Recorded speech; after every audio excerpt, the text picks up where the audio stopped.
We're gathering in front of the Capitol today, and for those of you who are here and for those of you who will hear our voices through the media and this presentation, I want to thank you for standing for a culture of life. I want to thank you for standing for traditional marriage. I want to thank you for standing for those values that made this nation great.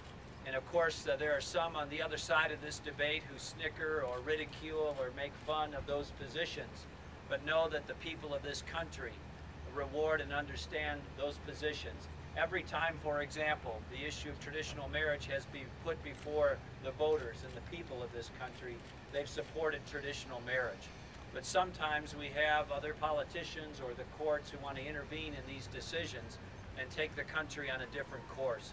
And that's why those of us who stand for a culture of life, those who stand for traditional marriage, need to not only be present, but need to make sure that our voices remain heard and that we move these causes forward, both in law and in winning the hearts and minds of the people in Iowa and across this great country.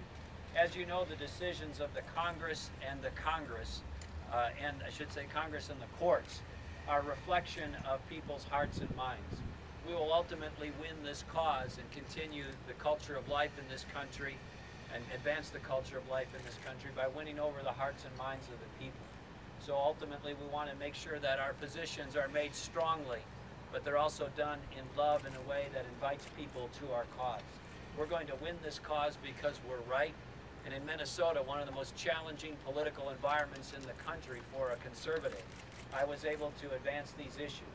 I was the co-author of the successful Defense of Marriage Act legislation in Minnesota that put into statute defining traditional marriage and defining marriage as between a man and a woman.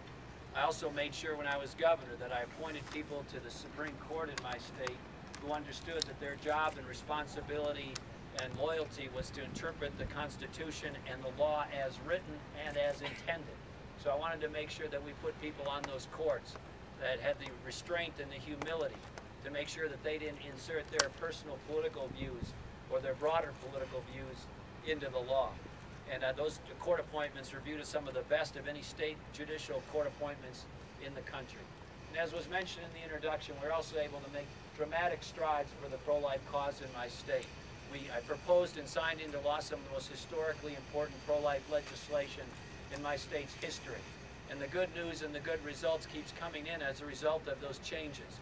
We just recently got news that abortions in Minnesota were at historic lows, or at least historic and modern time lows for my state, and continuing in the right direction.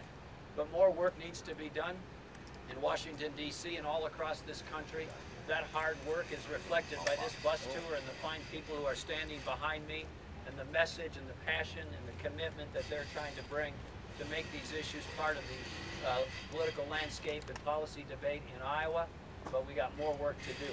So I want to invite you to continue to stand strong for life. I want to invite you to continue to stand strong for traditional marriage. It's right for our country. It's right for our society. It's right for our culture. And it's the right thing to do for America. So let's continue to roll up our sleeves and get this done. I'm thankful for you being here today, and I hope that you'll come to Ames this Saturday as be part of the straw poll. Thank you very, very much. I appreciate it.